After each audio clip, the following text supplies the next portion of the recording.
बिस्मिल्लाहिर्रहमानिर्रहीम। व्यूअर्स, आज का हमारा टॉपिक है scalar triple product.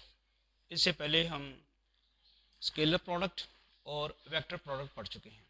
Scalar triple product से क्या मुराद है? ट्रिपल ये वेक्टर्स की ऐसी प्रोडक्ट है जिसका रिज़ल्ट स्केलर क्वांटिटी आएगा और इसमें 3 वेक्टर्स इन्वॉल्व होंगे, जिसकी वजह से हम कहते हैं स्केलर ट्रिपल प्रोडक्ट।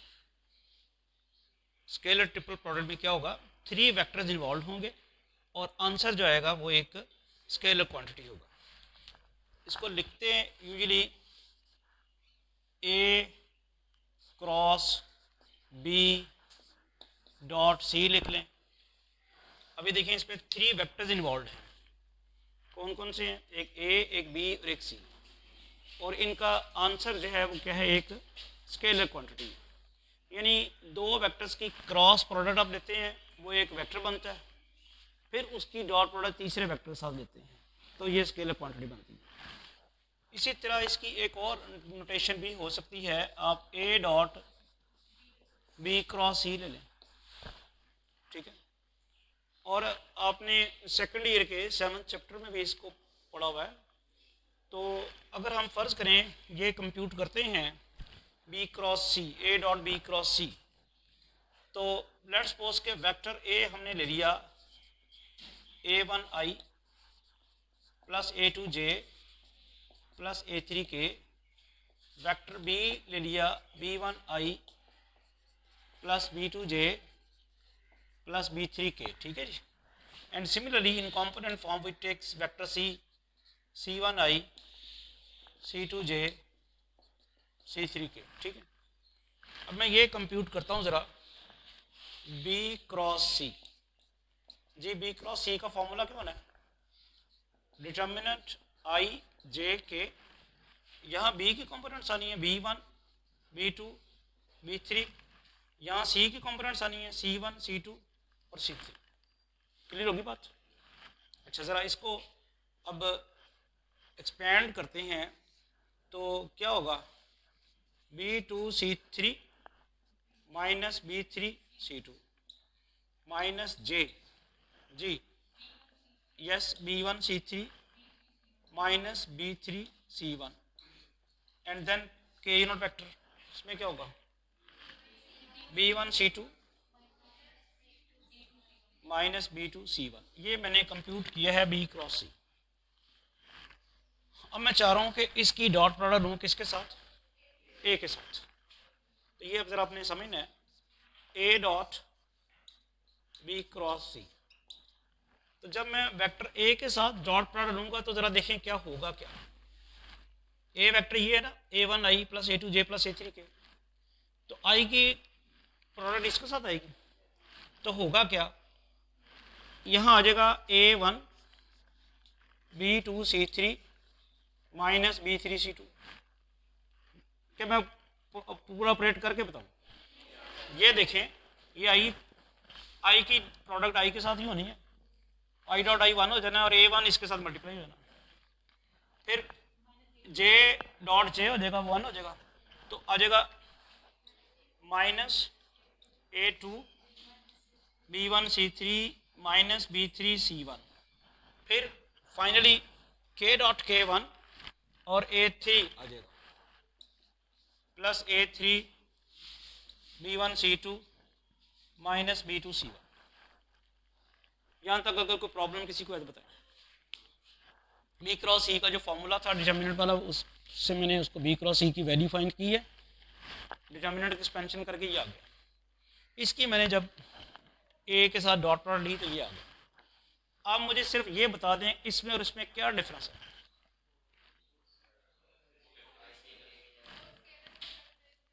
नहीं, वो तो आप जो देखने में फ़र्क नज़र आया, ये इन दोनों के फॉर्मेट्स जो हैं उनमें देखने में जो फ़र्क आ रहा है सिर्फ ये हुआ है कि ये आई जे के की जगह a1 a2 a3 आ गई।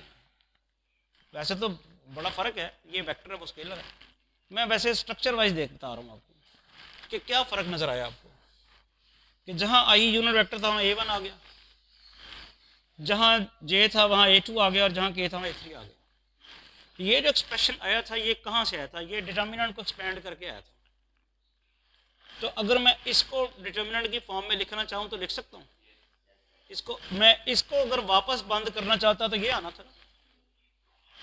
अगर मैं इसको डिटर्मिनेंट की फॉर्म में लिखूं तो सिर्फ क्या होगा, यही डिटर्मिनेंट आएगा और यहाँ आई जे की जगह क्या आ जाएगा। तो इसको आप अगर क्लोज करते हैं इन the form of determinant, you will have a1 a2 a3 b1 b2 b3 c1 c2 c3। This is an elegant way of proving this formula. आपने बड़े आराम से बगैर कोई मेहनत किए, बगैर कोई तरद्दुद किए ये प्रूव कर लिया ए डॉट बी क्रॉस ई किसके बराबर है। समझ आ रही है आपको? ए डॉट बी क्रॉस सी बराबर है किसके, a1 a2 a3 b1 b2 b3 c1 c2 c3 determinant. अब जब आपने स्केलर ट्रिपल प्रोडक्ट ओपन करनी है तो आप इस फॉर्मूले से करेंगे। इसके आगे कुछ रिजल्ट्स हैं। आपको डिटर्मिनेंट की प्रॉपर्टीज याद है कि अगर दो वेक्टर जो हैं, दो रोज जो हैं सॉरी, या दो कॉलम्स आइडेंटिकल आ जाएं तो फिर जीरो हो जाता है।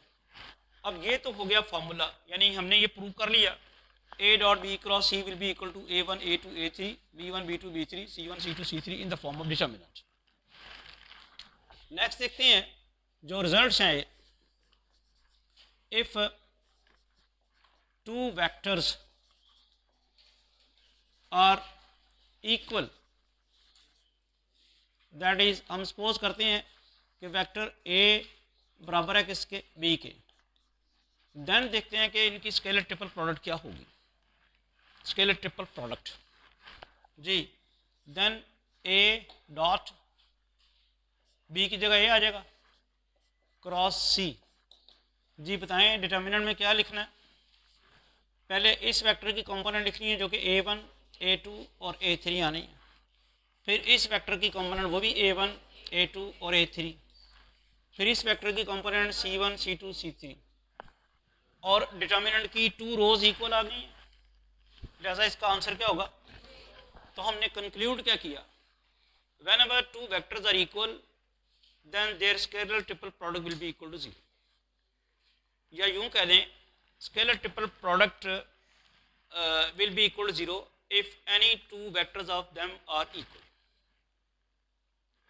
उनमें से कोई दो वेक्टर्स अगर इक्वल हैं तो स्केलर ट्रिपल प्रोडक्ट 0 होगी। नेक्स्ट सेकंड इसका देखते हैं कि सेकंड केस क्या है।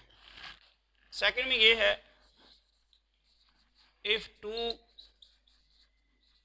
vectors in a scalar triple product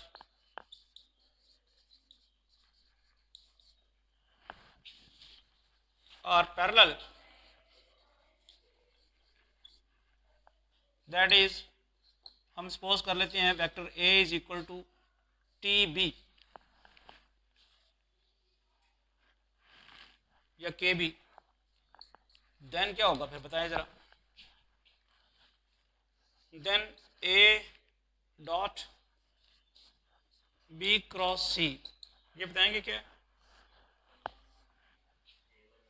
ये आएगा A1 A2 A3 B1 B2 B3 C1 C2 C3। ये जो एक्सप्रेशन है A is equal to TB, इसके मुताबिक A1 किसके इक्वल हो जाएगा, TB1। A2 किसके बराबर हो जाएगा, TB2। TB3 या तय B1 B2 B3 C1 C2 C3। ये कैसे हुआ वैसे, आपका A जो है A1I plus A2J plus A3K है और B क्या है B1I plus B2J plus B3K। तो A1I प्लस A2, ये मैंने वेक्टर A की कंपोनेंट फॉर्म में लिखा वेक्टर A को A1I plus A2J plus A3K। Vector B को कंपोनेंट फॉर्म में लिखा B1I plus B2J plus B3K। अब अगर आप I J K के कोएफिशिएंट कंपेयर करेंगे तो लेफ्ट हैंड साइड पे क्या है A1, राइट हैंड साइड पे क्या है TB1। इसी तरह J का कोएफिशिएंट क्या है A2 और उधर क्या है TB2। इधर लेफ्ट हैंड साइड पे K का कोएफिशिएंट क्या है A3 और उधर TB3। इस तरह से आए हैं। इस तरह से मैंने A1 A2 A3 की जगह लिख दिया TB1 TB2 TB3। अब आपको डिटर्मिनेंट की प्रॉपर्टी याद है, उसकी रो में से, पूरी रो में से कोई चीज़ कॉमन ली जा सकती है। तो अगर आप T कॉमन लेते हैं फर्स्ट रो में से, आपके पास क्या बन जाएगा B1 B2 B3 B1 B2 B3 C1 C2 C3 और ये आंसर क्या आ जाएगा 0। तो हमने पहले स्केलर ट्रिपल प्रोडक्ट डेफिनेशन पढ़ी और डेफिनेशन पढ़ने के बाद हमने क्या देखा कि अगर उस स्केलर ट्रिपल प्रोडक्ट में दो वेक्टर्स इक्वल हों तो ट्रिपल प्रोडक्ट का आंसर 0 आएगा। और फिर और क्या पढ़ा कि अगर दो वेक्टर्स पैरेलल हों तब भी आंसर 0 आएगा। अब जैसे आप मालूम करते थे, जैसे आपको याद है कि आप एरिया ऑफ द पैरेललोग्राम का फॉर्मूला आपने पढ़ा था, वो क्या था A cross B magnitude if vectors are along the adjacent sides of the parallelogram. अब इस तरह हम देखते हैं कि ज्योमेट्रिकली स्केलर ट्रिपल प्रोडक्ट भी किसी चीज़ को रिप्रेजेंट करता है। वो किसको रिप्रेजेंट करता है? That represents the volume of the parallel pipe. Scalar triple product geometrically represents volume of the parallel pipe. अब वो वॉल्यूम किस तरह? With adjacent sides of the vectors A B C. ये पैरेलल पाइप अब कैसे? अच्छा जी, अब ज़रा पैरेललोग्राम बनाते हैं और ये मैंने इनसे स्केल लिया है।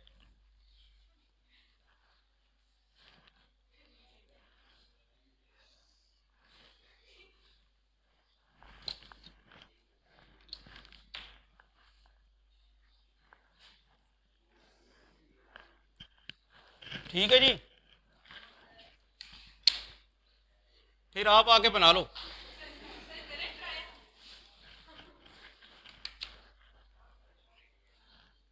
चलो अब बन गई है, ठीक है। अब इससे ज़्यादा अच्छी तो नहीं बनेगी ना।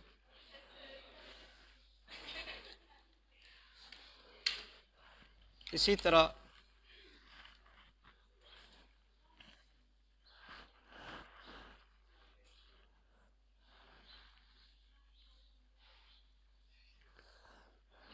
आप देखें कि कितनी मुश्किल से पैरेललोग्राम बन रही है।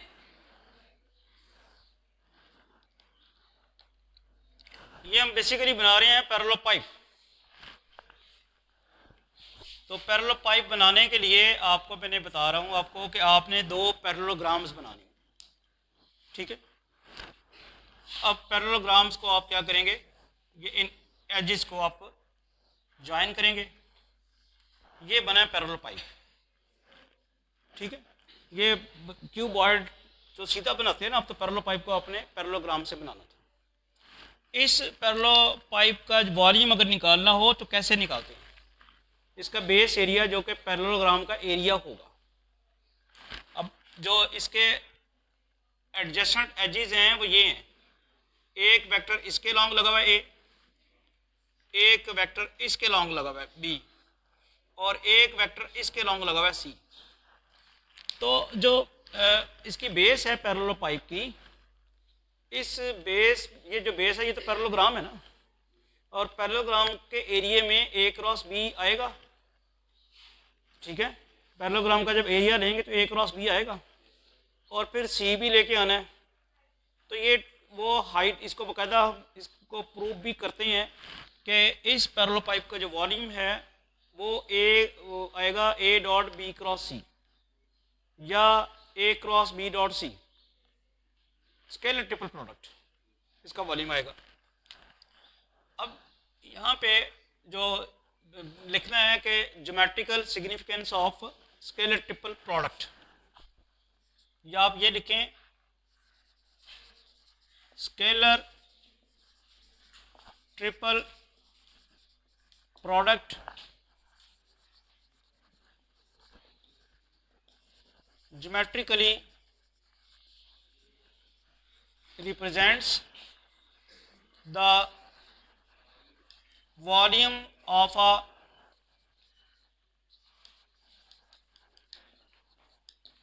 parallelepiped with vectors along its adjacent edges.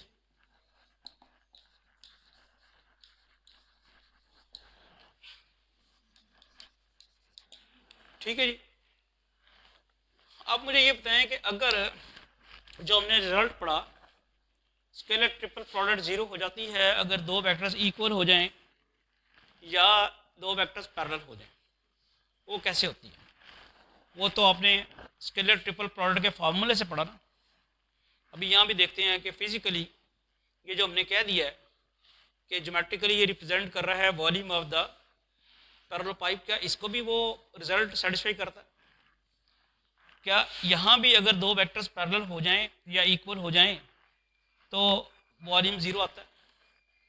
तो उसके लिए अब देखें कि वेक्टर सी, फर्ज करें जो वेक्टर सी है ये वेक्टर ए के पैरेलल है। मैंने ऐसे ही सपोज कर लिया जब वेक्टर सी ए के पैरेलल होगा या ए के इक्वल होगा तो ये वेक्टर सी फिर यहाँ नहीं होगा, कहाँ होगा? तो यहाँ होगा। तो जो पैरेलल पाइप की हाइट बननी थी वो तो नहीं बनेगी, नहीं बनेगी ना, पैरेलल पाइप की हाइट नहीं बनेगी। तो क्या इसका वॉल्यूम होगा? क्या आप उसका वॉल्यूम कैलकुलेट कर देंगे? वॉल्यूम तो कैपेसिटी है। मैं यूँ समझा लेता हूँ आपको कि फ़र्ज़ करें ये पैरेलल पाइप शेप्ड एक आपके पास टैंक है, उसमें पानी भरा हुआ आपने, सडनली आप ऊपर से प्रेस करते हैं उसको और उसको फ्लैट कर देते हैं, अब पानी रहेगा उसमें? पानी तो वॉल्यूम वो तो नहीं, मतलब बिखर जाएगा, निकल जाएगा बाहर। या यूँ कहने कि ये जो रूम है आपका, इसकी जो ग्राउंड है उसके ऊपर पानी आप किस ठहरा सकते हैं, तो जहाँ पे उसकी स्लोप होगी तो निकल जाएगा। वैसे भी उसकी कितनी तय हो सकेगी? वॉल्यूम नहीं कैलकुलेट कर सकेंगे। वॉल्यूम कैलकुलेट करने के लिए आपके पास थ्री डिमेंशनल चीज़ होनी चाहिए। जैसे ये वाला vector parallel to vector A होता है या ए के इक्वल आता है तो वो जो हाइट है वो ख़त्म हो जाती है और जो शेप बनती है वो रह जाती है प्लेन शेप, तो वहाँ वॉल्यूम नहीं आ सकेगा। वॉल्यूम फिर क्या हो जाएगा उसका? पैरेलल पाइप ख़त्म हुआ तो वॉल्यूम ज़ीरो हो गया। पैरेलल पाइप कैसे ख़त्म हो रहा है? कोई एक वेक्टर दूसरे वेक्टर के या पैरेलल हो जाए या इक्वल आ जाए तो पैरेलल पाइप ख़त्म हो रहा है। तो जो रिजल्ट हमने पहले पढ़ा स्केलर ट्रिपल प्रोडक्ट का, वो यहाँ से भी साबित हो रहा है। यहाँ से भी आपको पता चल रहा है कि वाकई अगर ये scalar triple product volume of parallel pipe को रिप्रेजेंट कर रही है तो वो उसकी प्रॉपर्टीज़ को भी सेटिस्फाई करती है, ज्योमेट्रिकली भी प्रॉपर्टीज सेटिस्फाई होती है। अब अगर आपने जो स्केलर ट्रिपल प्रोडक्ट तीन वेक्टर्स में दिए हुए हैं और कहता है जी इनकी स्केलर ट्रिपल प्रोडक्ट मालूम करें, तो आप फॉर्मूला अप्लाई करेंगे डिटर्मिनेंट वाला। और अगर वो कहता है कि एक और सिचुएशन होती है, मैंने क्या कहा था कि वेक्टर सी जो है वो वेक्टर ए के पैरेलल हो। जब वेक्टर सी ए के पैरेलल हो तो तीनों वेक्टर्स क्या हो जाएंगे? ए के प्लेन में लाई करने वाले हो जाएंगे ना। प्लेन कौन सा रह जाएगा? वो फिर बोर्ड। तो उस सूरत में हम से क्या कहते हैं, लफ्ज़ क्या इस्तेमाल करते हैं? Coplanar vectors. यानी जब आपने स्केलर ट्रिपल प्रोडक्ट की ज्योमेट्रिकल सिग्निफिकेंस पढ़ी कि ये volume of the parallel pipe को रिप्रेजेंट करता है, तो उससे आगे बात चली कि ये स्केलर ट्रिपल प्रोडक्ट ज़ीरो होगी अगर वेक्टर्स क्या होंगे? कोप्लेनर। वो वही रिजल्ट्स हैं जो दो पढ़े हैं ना आपने। कोप्लेनर वेक्टर्स कब हो जाएंगे? जब इनमें से कोई दो वेक्टर्स इक्वल हो जाएं या पैरेलल हो जाएं, तो फिर तीनों के तीनों वेक्टर जो होंगे वो एक ही प्लेन में लाई करने वाले होंगे। कोप्लेनर वेक्टर से मुराद है vectors lying in the same plane. तो फिर रिजल्ट हमारे पास क्या आ गया ये बताएंगे? If vectors A B C are coplanar vectors,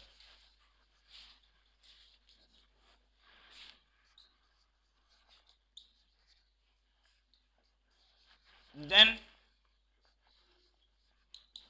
their scalar triple product